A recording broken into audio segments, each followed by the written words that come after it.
जन्मरपि मरणम के प्रपंच से छूटने के लिए शिव की भक्ति जरूरी है।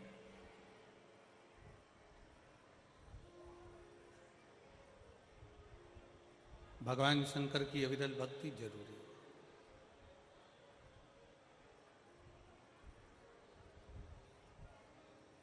एक चक्र चलता है हमारे जन्म और मरण का, बार बार जन्म लेना, फिर मर जाना, फिर जन्म लेना, फिर मर जाना, फिर जन्म लेना, फिर मर जाना।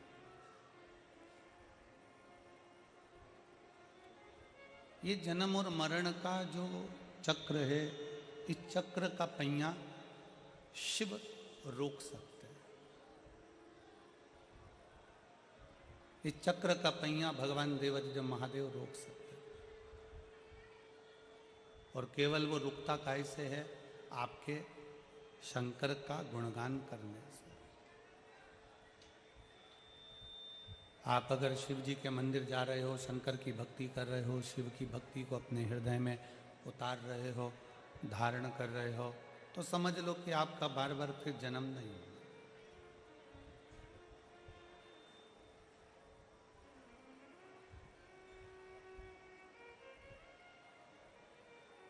भीड़ बहुत होती है ना,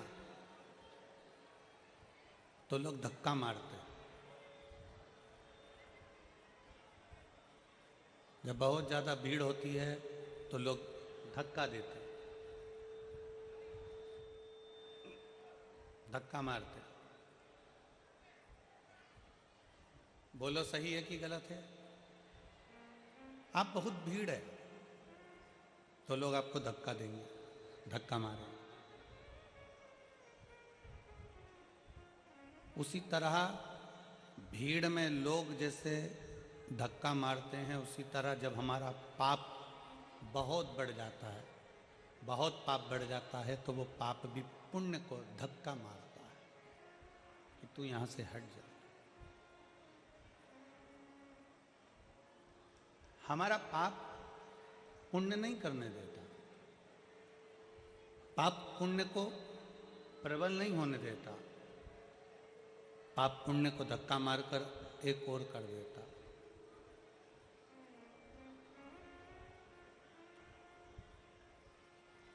शिव महापुराण की कथा कहती है कि बहुत भीड़ होने पर लोग धक्का देते हैं, उसी तरह पाप भी पुण्य को धक्का देता है कि तू एक और हो जा, इसको पाप करने दे, इसको पाप और बढ़ाने दे। पाप जब बढ़ेगा तो ये अच्छा कर्म अगर करेगा तो इसको भगवान की शरणागति मिल जाएगी, और अगर पाप ही पाप करता रहेगा, बेकार ही बेकार कर्म करता रहेगा, तो फिर भटक जाएगा।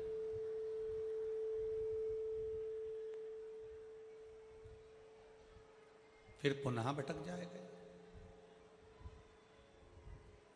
तो शिव महापुराण की कथा कहती है जैसे भीड़ धक्का देती है, बहुत भीड़ होने पर धक्का लगता है, उसी तरह शिव महापुराण की कथा कहती है जब हम भगवान शंकर को एक लोटा जल समर्पित करते हैं, शिव जी की अविरल भक्ति को धारण करते हैं, शंकर भगवान के भजन में हम डूबे रहते हैं, श्री शिवाय नमस्तुभ्यम हम जपते रहते हैं, भगवान शंकर का गुणगान करते रहते हैं, तो भगवान शिव भी हमें उन्नति की ओर बढ़ाने के लिए, आगे बढ़ाने के लिए एक थोड़ा सा धक्का मार ही देते हैं और हम उन्नति की सीढ़ी पर चढ़ ही जाते हैं।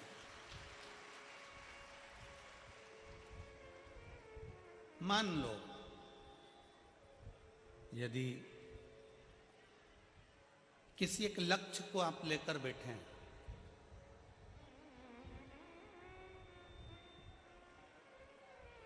बाबा हमारा ये काम कर देना, बाबा हमारा ये कार्य पूर्ण कर देना, बाबा हमारा ये कार्य पूर्ण कर दीजिए, बाबा ये हमारा काम है, आप पूरा कर देना, आप ये कृपा कर देना, आप ये दया कर देना, आप ये करुणा कर देना। शिव महापुराण की कथा कहती है अगर आपका वो कार्य नहीं हुआ, मान लो तुमने मेहनत भी करी, सब कुछ करा, खूब मेहनत कर कर तुम आगे भी बढ़ गए, सब कुछ हो गया और तुम्हारा वो कार्य जो तुमने सोचा था वो नहीं हुआ, तो भगवान शंकर को उसके लिए भी धन्यवाद देना।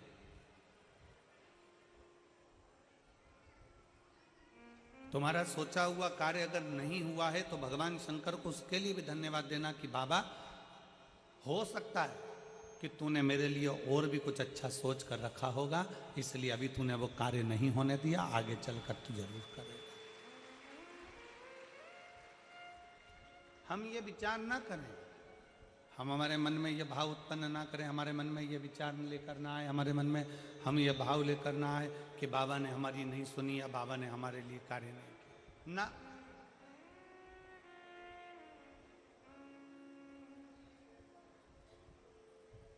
जितने इस पवित्र पावन प्रांगण के अंदर बैठकर, इस फरीदाबाद की पवित्र भूमि पर बैठकर शिव महापुराण की कथा का लाभ ले रहे हैं, जितने भगवान शंकर की कथा का रसतत्व ग्रहण कर रहे हैं, भगवान शिव की कथा को सुन रहे हैं,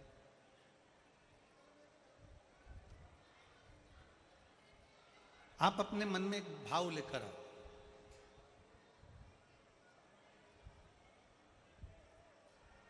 कि भोले बाबा, भगवान शिव, माँ जगत जननी माता जगदम्बा पार्वती हमारे माता पिता हैं, और हम छोटे से एक बच्चे हैं। हम बहुत बड़े नहीं, हम बहुत छोटे हैं। बड़े बने रहने में कहीं ना कहीं तकलीफ हो जाती है, छोटे बने रहने में कोई तकलीफ नहीं। यहां जितने बड़े बड़े बैठे हैं ना, जितने यहाँ पर बड़े बड़े अधिकारी बैठे हों, फैक्ट्री के मालिक बैठे हों, जितने पदाधिकारी गण बैठे हों, जितने 2-4 मकान, बंगला, गाड़ी, जमीन, जायदाद के खूब पैसे वाले भक्त बैठे हों, तो उनसे पूछना कि एक साधारण सा भक्त और एक धनपति, दोनों में क्या अंतर है? जो ज्यादा बढ़ता चले जाता है, मानसिक टेंशन उसको बढ़ता चले जाता है। जो साधारण है, एकदम छोटे से मकान में रह रहा है, अपनी जिंदगी मस्त होकर जी रहा है, 2 रोटी प्रेम की खा रहा है, गाड़ी है, धर्म पत्नी, बच्चे अच्छे से पढ़ाई भी कर रहे हैं, सब कुछ अच्छी जिंदगी जी रहा है, उसको कोई टेंशन नहीं, वो अपना जीवन जी रहा है।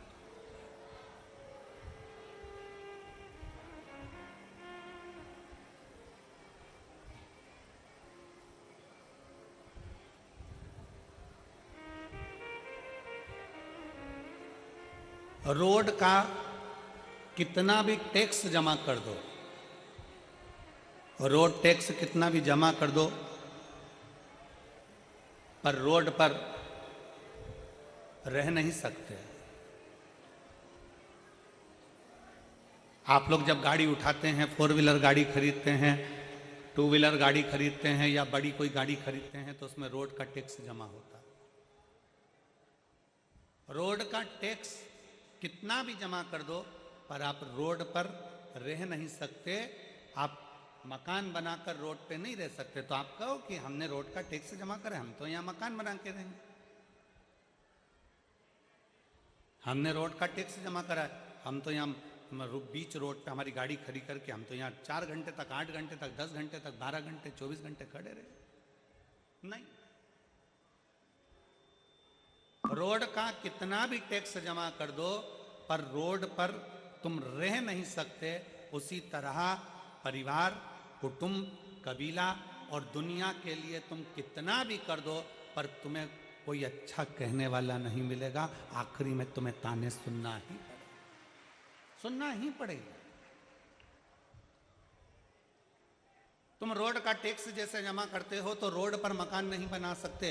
रोड का टैक्स जमा करते हो तो रोड पर तुम रह नहीं सकते। रोड का टैक्स जमा करते हो तो रोड पर तुम अपनी गाड़ी 24 घंटा 36 घंटा खड़े नहीं कर सकते। रोड का भले तुम टैक्स जमा कर दो, पर रोड पर तुम मकान बनाकर नहीं रह सकते, रोड पर तुम रह नहीं सकते। उसी तरह संसार के लिए, परिवार के लिए, कुटुंब के लिए, बेटों के लिए, बेटी के लिए, भाई के लिए, बंधु के लिए, सखा के लिए, बहन के लिए, रिश्तों के लिए, नातों के लिए, परिवार के लिए तुम कितना भी करना, अपनों के लिए कितना भी कर लेना, चाहे पराई के लिए कितना भी कर लेना, पर तुम्हारे लिए कोई अच्छा नहीं कहेगा। तुम इस विचार को छोड़ दो, तुम इस मन से ये विचार निकाल कि कोई तुम्हारे लिए अच्छा कहे। पर शिव महापुराण की कथा कहती है, रोड का टैक्स जमा करो पर रोड पर मकान नहीं बना सकते हैं। दुनिया के लिए कितना भी कर लो पर अपशब्द सुनने को ही मिलता है। और शिव महापुराण की कथा कहती है कि शंकर को अगर तुमने भूल से भी एक लोटा अगर जल समर्पित करा है, तुम्हारे मरने से पहले, मरने के बाद की गारंटी तो हम भी नहीं देते और ना हमारा शिव पुराण देता है। यहां तो जीते जी की गारंटी।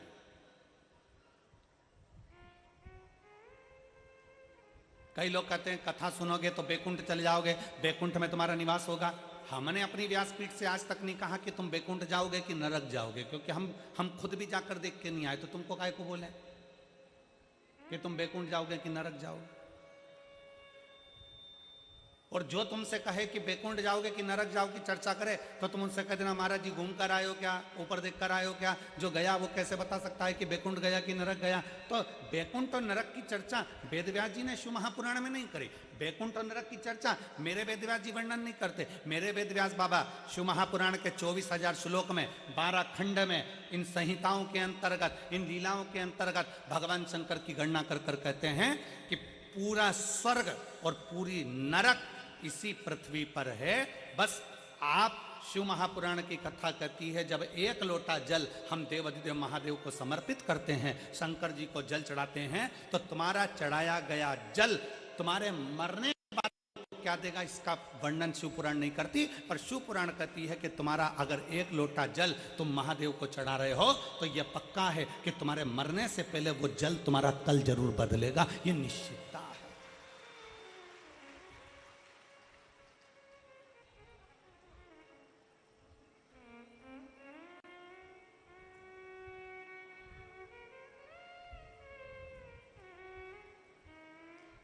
वो जल तुम्हारा कल बदल सकता है।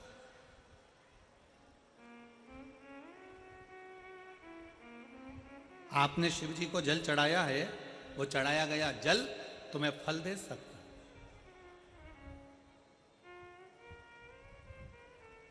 पौधे किस किस के यहां लगे हैं? पौधे, गमला, काय का भी पौधा लगा है, लगा तो है तुम्हारे घर में। पौधे जिन जिन के यहां लगे हैं, रोज पानी देते हो कि नहीं देते हो? जम के बोलो जरा, जम के देते हो। फल रोज आते हैं क्या उसमें? जम के बोलो, नहीं। फूल रोज आते हैं क्या उसमें? नहीं। फल भी समय पर आएंगे, फूल भी समय पर आएंगे। कर्तव्य तुम्हारा है कि पौधे में रोज पानी देना है। फल भी आएगा, फूल भी आएगा, समय आएगा तो फल फूल दोनों प्राप्त होंगे। बस पौधे में पानी डाले जाओ तो फल फूल तुम्हें मिलेंगे जरूर। तुमने पानी डालना बंद करा तो फल फूल तुम्हें प्राप्त नहीं होंगे। उसी तरह शंकर पर एक लोटा जल चढ़ाए जाओ, चढ़ाए जाओ, चढ़ाए जाओ, मेरा भोले बाबा उसका फल तुम्हें जरूर देगा। थोड़ा समय लग सकता है, निश्चित समय पर देगा, देगा। थोड़ा समय लग सकता है, थोड़ा समय लगेगा। कोई जल्दी बनता है, कोई लेट बनता है। शंकर को जल चढ़ाने वाला एक दिन सेठ जरूर बनेगा। थोड़ा समय लग सकता है, थोड़ा थोड़ा आगे पीछे हो सकता है, थोड़ा समय आगे पीछे होगा, पर होगा जरूर।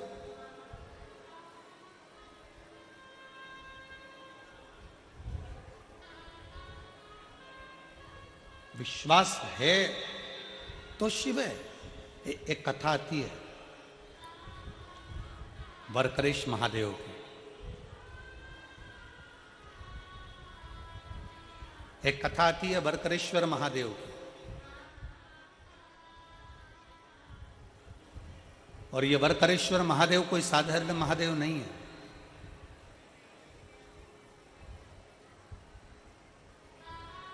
एक बड़ा सुंदर सा चरित्र आता है।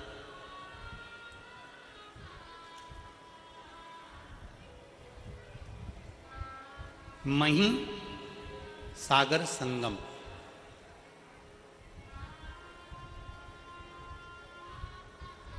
दुनिया का एक ऐसा तीर्थ मही सागर संगम, जहां पर मही नदी सागर में जाकर मिलती है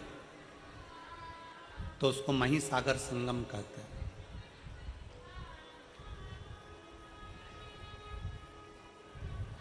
ये वो मही नदी जिसको गंगा, यमुना, सरस्वती, कावेरी, छिप्रा, सरयू, मंदाकिनी जब सब बैठकर आपस में चर्चा करती हैं और आपस में बैठकर हरि का गुणगान करती हैं तो मही नदी को प्रकट कर लेती। ये मही नदी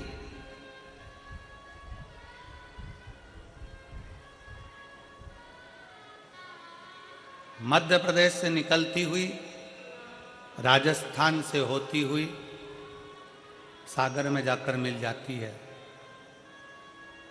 सागर में पहुंच जाती है।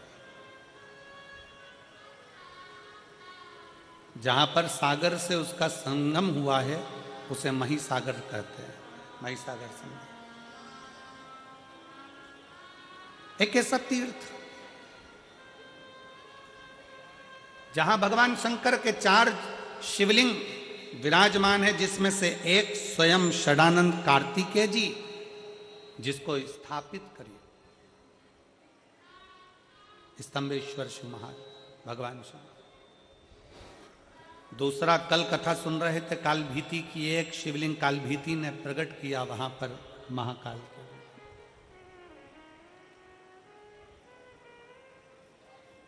एक स्वयं सिद्धनाथ के रूप में, सिद्धेश्वर के रूप में प्रकट किया, और दूसरा है वरकरेश्वर महादेव। कभी जिंदगी में अगर मौका मिले तो मही संगम एक बार जरूर जाएं और मही संगम का दर्शन करें। वरकरेश्वर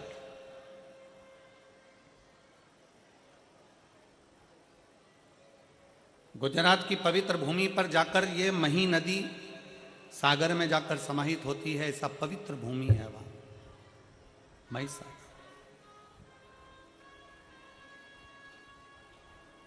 मही सागर संगम का ये पवित्र संवाद वरकरेश्वर महादेव का एक बड़ा सुंदर चरित्र वर्णन आता है। एक भटकती भटकती एक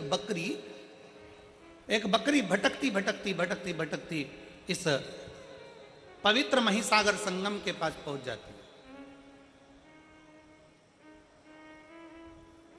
अब चींटी को नहीं मालूम है कि मथुरा कौन सा है, कि वृंदावन कौन सा है, कि काशी कौन सा है, कि द्वारका कौन सा है, कि जगन्नाथ कौन सा है, कि बद्रीनाथ कौन सा है, कि केदारनाथ कौन सा है, कि रामेश्वरम कौन सा है। ये चींटी को नहीं मालूम, पक्षी को नहीं मालूम कि कहां द्वारका है, कहां जगन्नाथ है, कहां काशी है, कहां मथुरा है। जीव जंतु को नहीं मालूम कि कहां कौन सा तीर्थ है। केवल एक मानव, मनुष्य, मानव का देह, मानव का शरीर, जिसको मालूम है कि मथुरा कहां है, जिसको मालूम है काशी कहां है, जिसको मालूम है गोवर्धन कहां है, जिसको मालूम है वृंदावन कहां है, जिसको मालूम है उज्जैनी कहां है, जिसको मालूम है सोमनाथ कहां है, जिसको मालूम है नागेश्वर कहां है। केवल एक मानव, मनुष्य।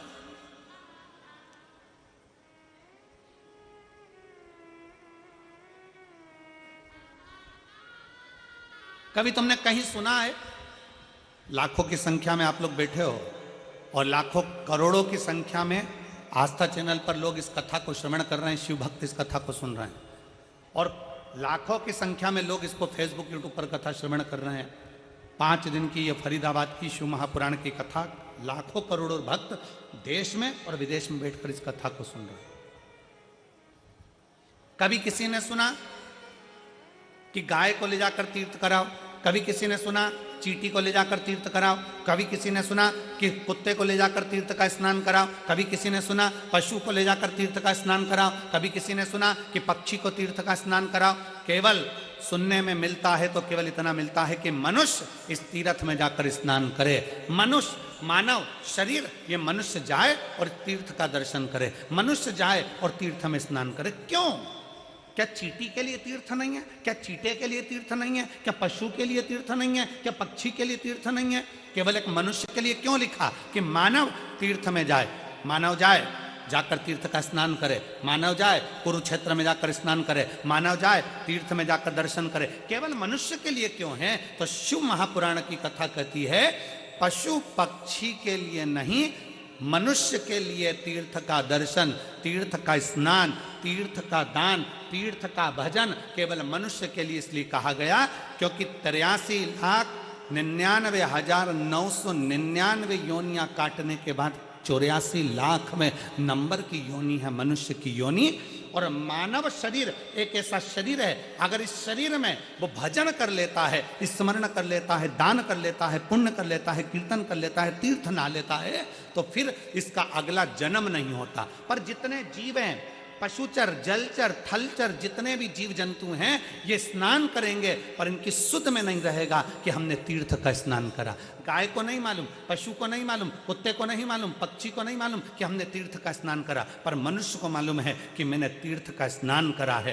तीर्थ का स्नान करा है तो वो मरने के बाद भी ऊपर जाकर भी यमराज के सामने जाकर खड़े होकर कह सकता है कि मैंने कुरुक्षेत्र का स्नान करा था, मैंने यमुना का स्नान करा था, मैंने गंगा का स्नान करा था और तूने मुझे नरक में पटक दिया। वो ऊपर जाकर भी कह सकता है, वो जीवात्मा वहां पर भी बोल सकती है कि मैंने तीर्थ का स्नान करा था।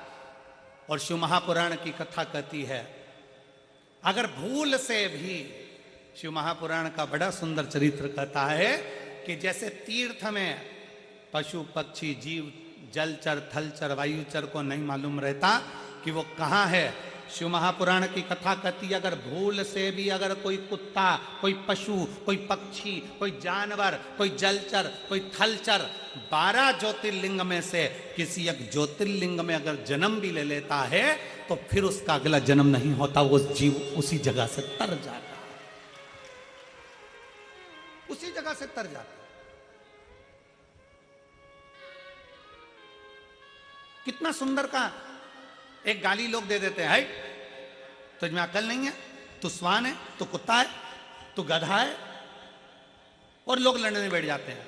अगर जिसने गाली दी है ना उससे कहो भगवान से प्रार्थना करना, अगर स्वान भी बनाए ना, कुत्ता भी बनाए ना, तो कहीं किसी तीर्थ का बना देना, काशी विश्वनाथ के उस बनारस का, उस विश्वनाथ की भूमि वाराणसी का बना देना। अगर मुझे गधा भी बनाए तो भगवान से प्रार्थना करना कि हरिद्वार का बना देना, कम से कम गंगा की रज मुझे लगेगी, काशी विश्वनाथ के गंगा की रज मुझे लगेगी, उज्जैनी की रज मुझे लगेगी, कुबरेश्वर धाम की रज मुझे लगेगी, तो मैं भी तर जाऊंगा, अगला जन्म मेरा फिर संसार में नहीं होगा। बनाना तो ऐसा बना, बनाना तो ऐसा बना।